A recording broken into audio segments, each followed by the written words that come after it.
Hello students, आज हम अपना नेक्स्ट टॉपिक कर रहे हैं। How does the central bank control money supply. Central bank किस तरह से मनी की सप्लाई को कंट्रोल करता है। दैट मीन्स मार्केट में पैसा कब ज़्यादा करना है, कब कम करना है, वो कौन कंट्रोल करता है? Central bank. इसको कंट्रोल करने के दो मेजर्स हैं या दो इंस्ट्रूमेंट्स आप कह सकते हो, quantitative and qualitative instruments of monetary policy. आप कौन सी पॉलिसी यूज करेंगे? Monetary policy. मॉनेटरी पॉलिसी यानी कि मनी से रिलेटेड। सेंट्रल बैंक क्या अडॉप्ट करता है? काफी सारे मेजर्स अडॉप्ट करता है मनी को कंट्रोल करने में। वो देखता है किस तरह से क्रेडिट की सप्लाई कमर्शियल बैंक के द्वारा मेजर करवानी है। Why monetary policy of the central bank, इसको हम credit control policy, monetary policy को क्रेडिट कंट्रोल पॉलिसी क्यों कहते हैं? उसका रीजन यही है क्योंकि इसके थ्रू हम क्रेडिट की सप्लाई को कंट्रोल करते हैं। तो क्रेडिट पॉलिसी के आपके दो इंस्ट्रूमेंट हैं, क्वांटिटेटिव एंड क्वालिटेटिव। देखो, क्वांटिटेटिव और क्वालिटेटिव में, क्वांटिटी में तो क्या होता है कि क्वांटिटी होएगी, क्वालिटेटिव में क्या होगा यानी कि इसमें कुछ मनी फैक्टर्स होंगे और ये मनी फैक्टर्स नहीं होंगे। मतलब इसमें काउंटेबल है, ये मतलब काउंटिंग के ऊपर है। क्वांटिटेटिव इसमें आपका क्या रहेगा? सप्लाई ऑफ मनी पे फोकस करेंगे हम। इसमें आप दो पॉलिसी, इसमें क्या क्या आएगा ध्यान रखना। क्वांटिटेटिव में दो पॉलिसी रेट पढ़ेंगे, दो पॉलिसी रेशो पढ़ेंगे। दो पॉलिसी रेट कौन सी हैं? Bank rate, repo rate. दो पॉलिसी कौन सी हैं? CRR, SLR। क्लियर है? फिर क्वांटिटेटिव में आप क्या पढ़ेंगे? आपके इसमें तीन चार चीजें आएंगी, वो हम आगे जाके देखते हैं।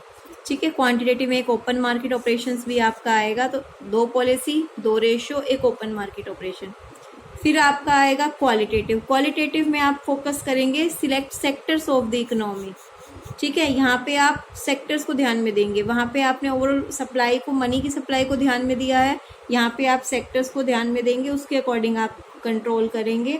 तो यहाँ पे आप policy of selective credit control वगैरह अपनाएंगे। तो इनको हम डीपली स्टडी करते हैं। आइए, क्वांटिटेटिव इंस्ट्रूमेंट में सबसे पहले बात करते हैं हम टू पॉलिसी रेट्स की। टू पॉलिसी रेट्स आपकी बैंक रेट और आपकी क्या है? Repo rate. सबसे पहले तो आप दोनों को समझिए। Both bank rate and repo rate are the rates at which commercial bank can borrow money from the RBI।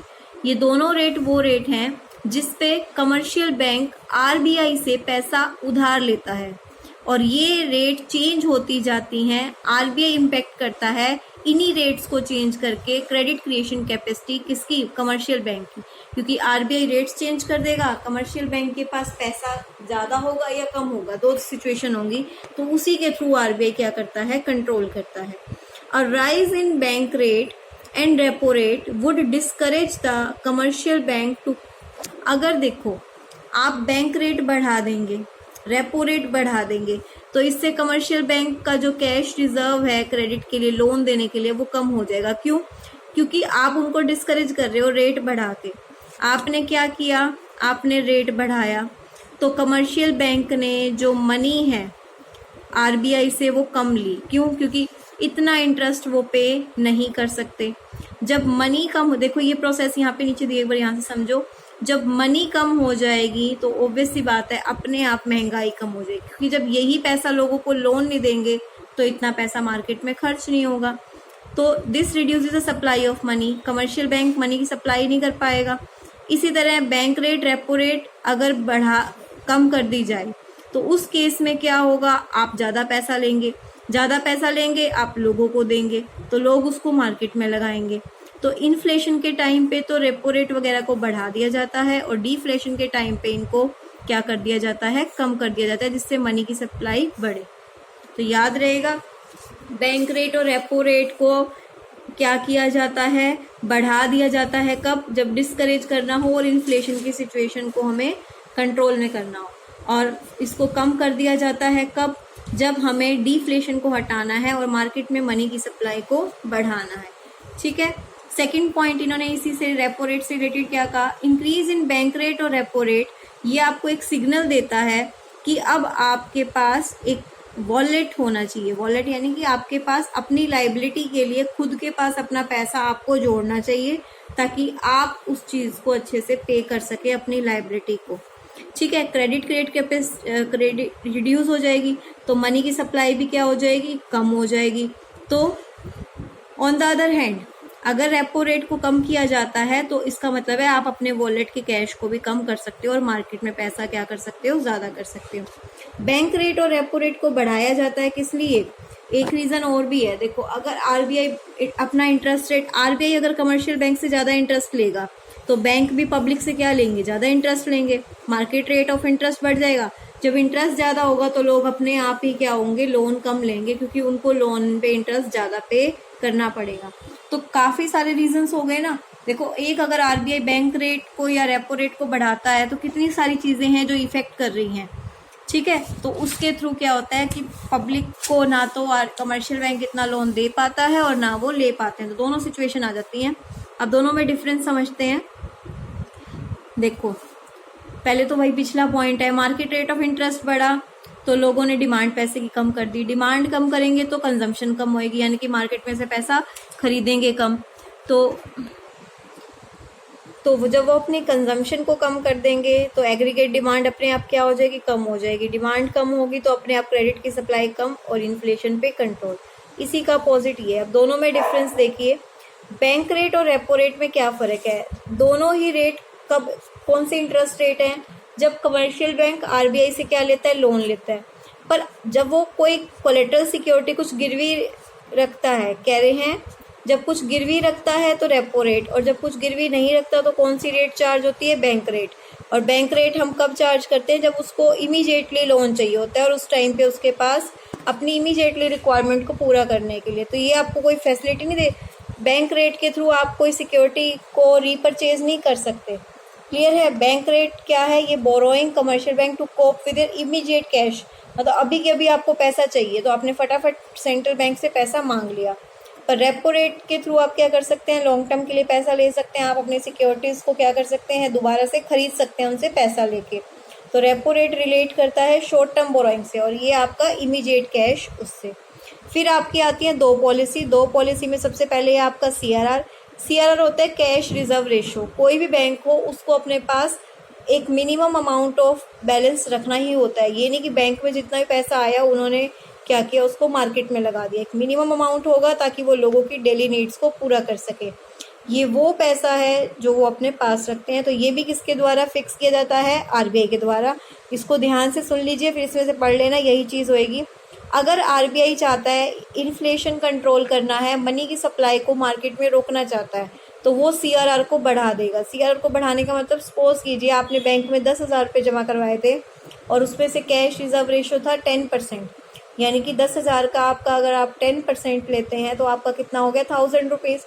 और उसको बढ़ा के उन्होंने 20% कर दिया, यानी कि अब वो 10,000 में से 1,000 अपने पास नहीं रखेंगे, 2,000 रखेंगे और 8,000 मार्केट में लगाएंगे। तो सीआरआर को बढ़ाया जाता है ताकि मार्केट में पैसे के कंट्रोल को क्या किया जाए? कम। और सीआरआर को कम किया जाता है जब मार्केट में हमें क्या करना हो? डिफ्लेशन की सिचुएशन हो और मार्केट में मनी की सप्लाई को बढ़ाना हो। उसके बाद आपका है एसएलआर। सीआरआर में आपका क्या आता है? सीआरआर में आपके आते हैं कैश। एसएलआर में आपकी आती है सिक्योरिटीज, गोल्ड, अनक्रम्बल्ड अप्रूव्ड सिक्योरिटीज। तो सेम सीआरआर की तरह ये भी है। इसको रेज कर दिया जाता है कब? यानी कि गोल्ड, कैश वगैरह इसमें सब इंक्लूड है।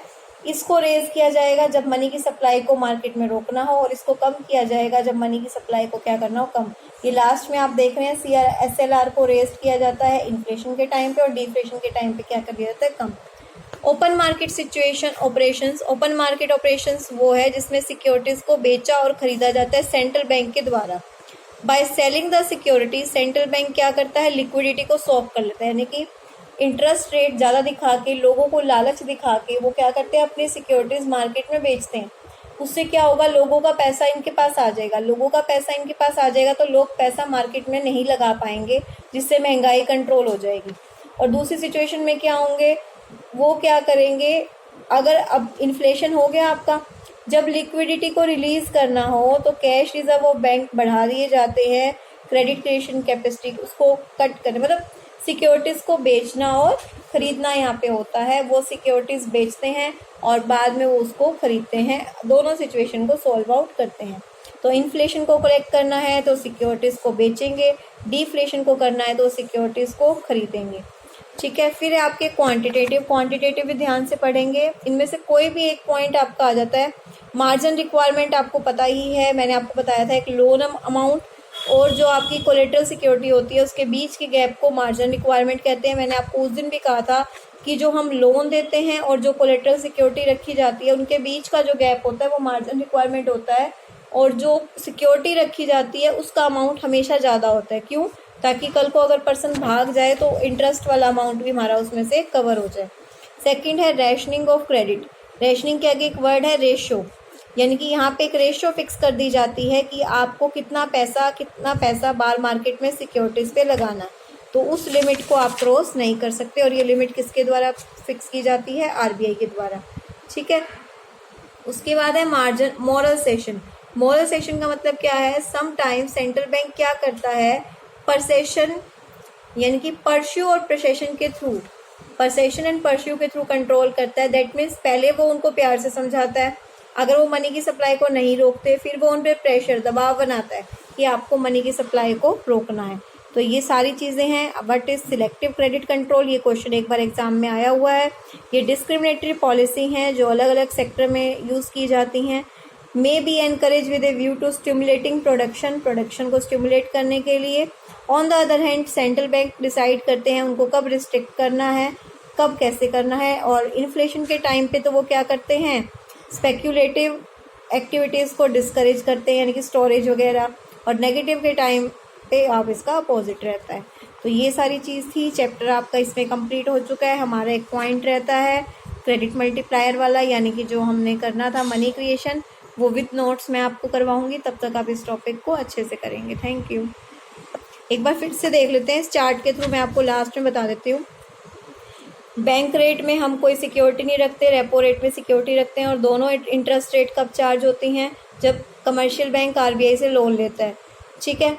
इनको बढ़ाया जाता है इन्फ्लेशन के टाइम पे ताकि लोगों तक पैसा ना पहुंचे, और घटाया जाता है डिफ्लेशन के टाइम पे। इसी तरह सीआरआर, इसमें कैश रखते हैं, इसमें सिक्योरिटीज़ वगैरह रखते हैं या गोल्ड वगैरह बैंक में रखते हैं। ठीक है। ओपन मार्केट ऑपरेशन में सिक्योरिटीज़ को बेचा और ख़रीदा जाता है। जब मैं चाहती हूँ कि लोगों, इन्फ्लेशन का टाइम हो तो मैं लोगों से उनका पैसा छीनना चाहती हूँ ताकि वो मार्केट में खर्च ना करें, तो मैं ज़्यादा इंटरेस्ट दिखा के, लालच दिखा के क्या करती हूँ, उनका पैसा उनसे ले लेती हूँ, सिक्योरिटीज़ को बेच देती हूँ। और डिफ्लेशन में अपोजिट मार्जिन रिक्वायरमेंट बढ़ा दिया जाता है, यानी कि जब इन्फ्लेशन की सिचुएशन हो, डिफ्लेशन में मार्जिन रिक्वायरमेंट को कम कर दिया जाता है। Rationing of credit and moral suasion. Clear है? Thank you.